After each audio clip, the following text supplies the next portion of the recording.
Good afternoon. The last time we were talking about how computers were actually rewarded into reality. The reason they became so far-flung so fast, got in, and now they're the business, is because they were being I think the reason is they were being rewarded. They were being given rewards. The education process was being rewarded on a local basis, on a county basis, the state basis, and the federal basis. They were being stimulated, shall we say, and that's how it really got started, I believe, through a lot of extra money that they got. Or probably other favoritism. It doesn't just come in one form, but that's one that I am aware of. But it wasn't just all the problems of hacking and identity theft. There are other problems connected with computers which we still haven't seen the full length of. And I'll mention what I think are some of them. We see more bad results of computerization today and for the future. For example, whole shopping malls are badly affected or disappearing from the effects of Amazon. Other future bad effects will be seen resulting from robots and AI. The robots, as I understand it, are going to take many, many jobs away. Now, some people don't have any problem with this. They say, oh, they'll get other jobs. What other jobs? There won't be jobs. If the government comes in somehow and gives them money, but where does the government get the money if the super rich don't allow them to have any of their money and they keep making more and more, as Jeff Bezos has already done with Amazon, making, I think maybe he has 200 billion. Well, 1.6 billion is the budget for a year for Milwaukee. Maybe he could take his 200 billion and give 1.6 billion to pay the budget for Milwaukee, where I live, for 1 year. Wouldn't that be nice? And it wouldn't hurt him at all. He's got $200 billion, one man. He wouldn't even feel that if he would pay for Milwaukee's budget for 1 year, just to show what an imbalance we have. This imbalance comes from rewards and punishment syndrome. That imbalance is a symptom.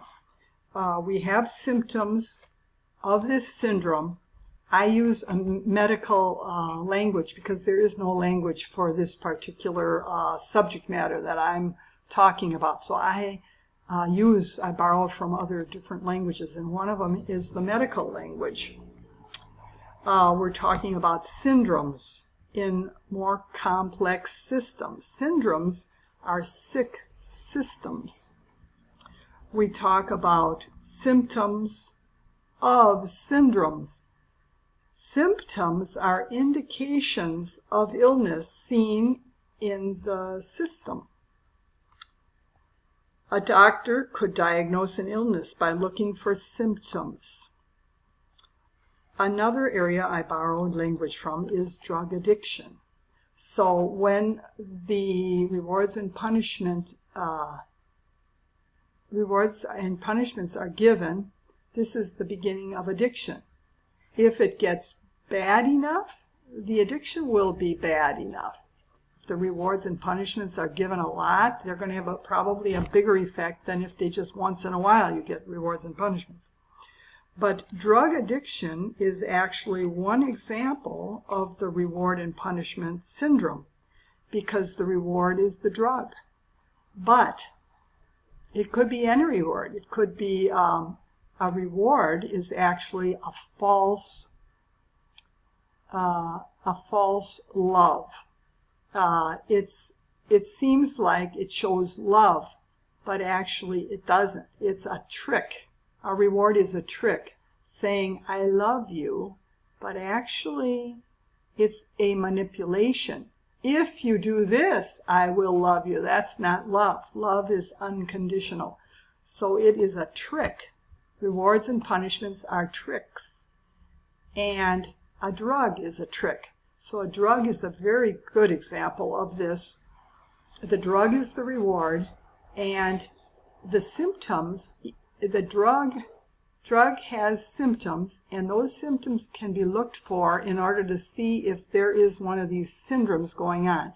Because this reward and punishment syndrome has certain symptoms which can show that it can point to the fact that it's present.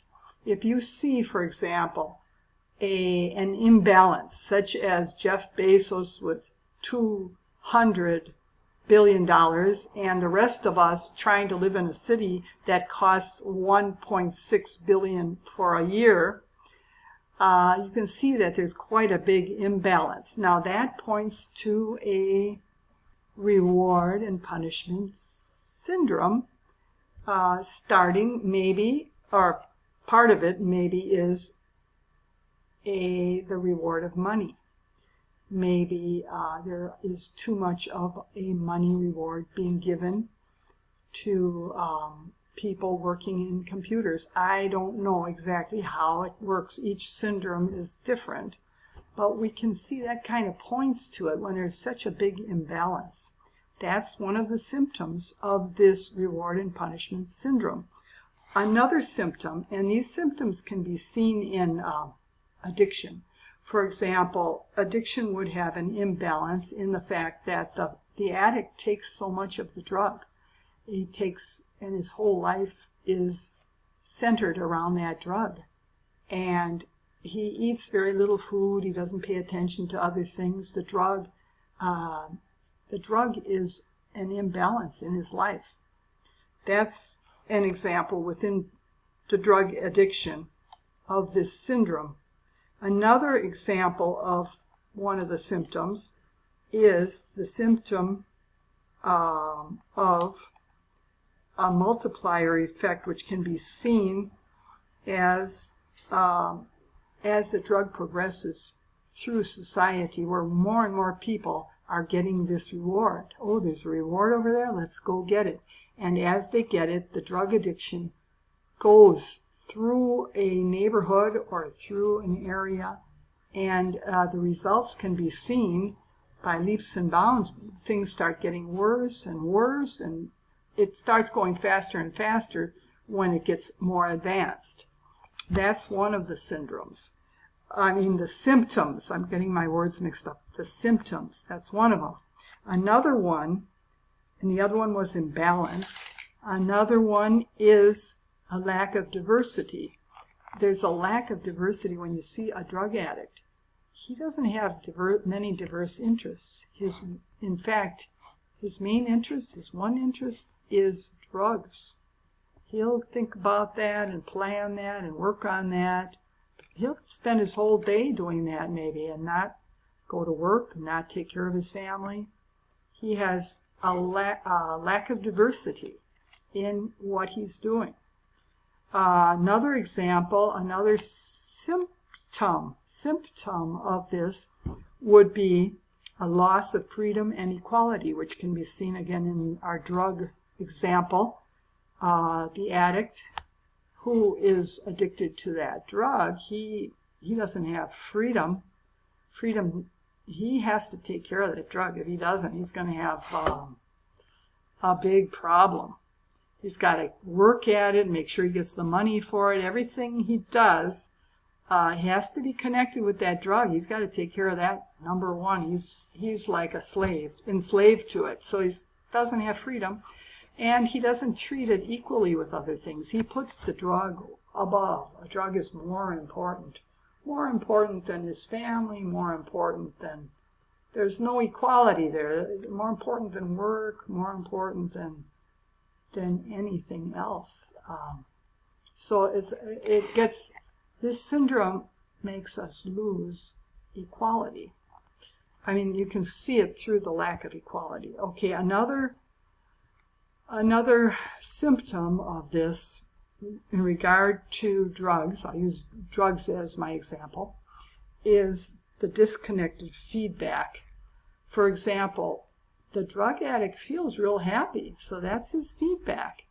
But he is disconnected from any feedback. He doesn't get the feedback from the rest of his body. Just his pleasure center is okay.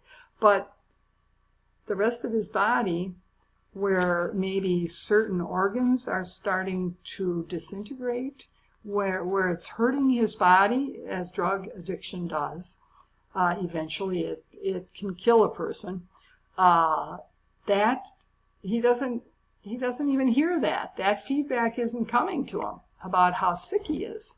He just feels that feedback from the drug itself. And another symptom is polarization within his body, or division, the division between the part where he feels good and the rest of his body, which is being ignored. He's not feeding his body right. He's not taking care of his body. That is being ignored. There's a division there between those two parts of his body. Okay, when you see a division, that's a sign that this syndrome might be there. It's not for sure, but it's a symptom that could lead you to see that it is there, that you have a syndrome.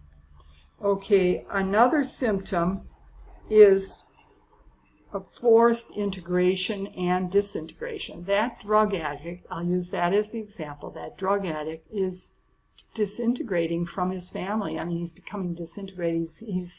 He's not part of the family the way he used to be. The people are starting to wonder, what is he doing?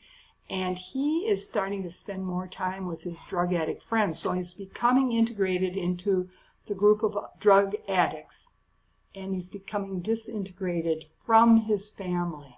So there's that disintegration and integration at the same time, which are both artificial. They don't happen naturally. It's because of this reward that he's getting, this drug.